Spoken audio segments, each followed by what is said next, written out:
It is time for the Denver Broncos stock report. Let's go over some winners and losers from their Week 8 victory over the Carolina Panthers 28-14.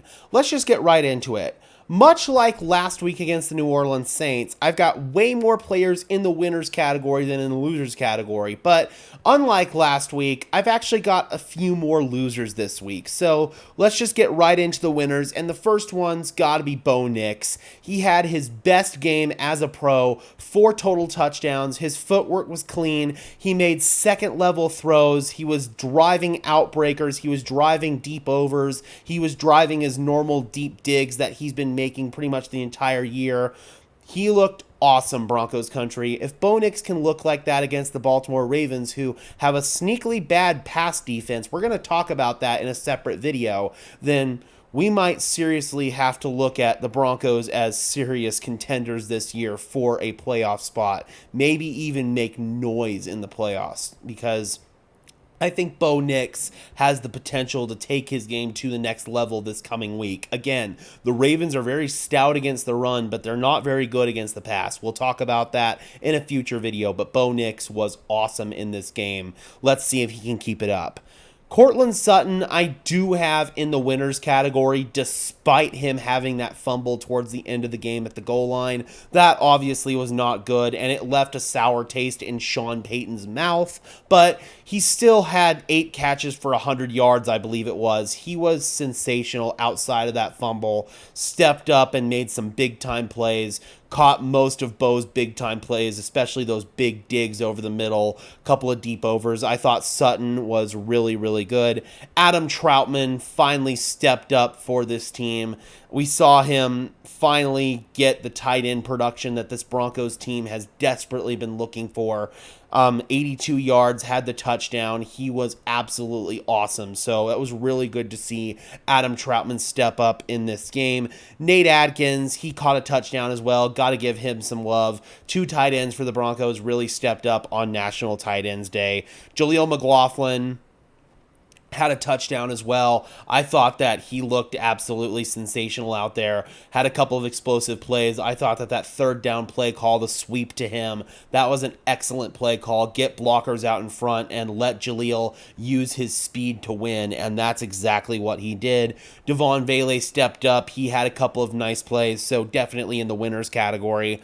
I thought that almost the entire offensive line played well for the Broncos. Mike McGlinchey, Garrett Bowles, they both allowed 0 pressures, kept Bo's jersey clean. Quinn Miners, Alex Forsyth, they were mauling cats up front.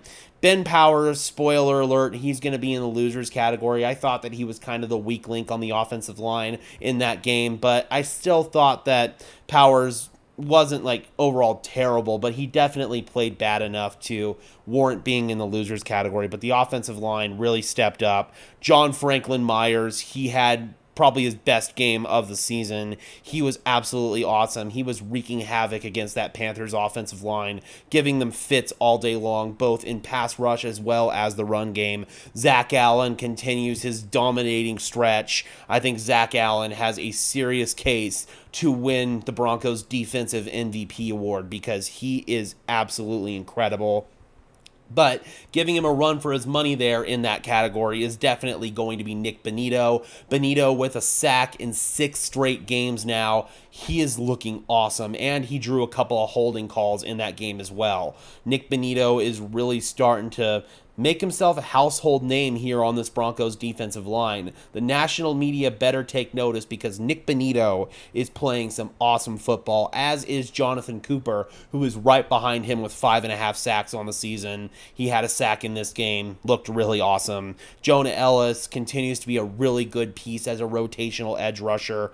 Pat Surtain, welcome back, buddy. Had an interception on the day. Had that tackle for loss had that tackle in the backfield on 4th down on Miles Sanders. That stopped him short. That was really, really awesome. Jaquan McMillan had a pick as well. Went up and absolutely mossed Jalen Coker when it looked like Coker was going to go up and moss him. Brandon Jones, he's playing good football. Continued that in this game. And then Devon Key, he stepped up in this game and was able to play well in place of PJ Locke. Did have a couple of missed tackles and did have, I believe, 1 coverage bust, but was more than serviceable as a starting safety in place of PJ TJ Lock. Unfortunately, now we do have to move into the losers category, and we're going to start things off here with Javonte Williams because we've talked about it in a previous video. Javonte Williams laid an absolute egg against a terrible Panthers run defense. He was 2.6 yards per carry on the ground. Just not good, man. Multiple times where he was dancing behind the line of scrimmage, waiting for a hole to develop. A hole would develop, and he would still run into a brick wall. He has terrible vision. We've known that for a long time. He'll show flashes in the pan just like he did against the Raiders and against the Saints, but he'll immediately follow it up with a stinker just like he did against the Chargers and now against the Panthers. I'm willing to sell all my Javonte Williams stock at this point. I'm out. I am out. And I know he's probably going to follow it up with another big-time performance later on this season, but at this point, it's just too inconsistent. Javonte Williams has not shown that sign of consistency ever since his knee injury, and to this point, I'm just willing to let him walk at the end of the year as a free agent and restock the cupboard in that running back room this offseason. Little Jordan Humphrey also belongs definitely in the losers category. Had a drop, had a fumble. Rough game for little Jordan Humphrey. One of the worst of his professional career, I would say.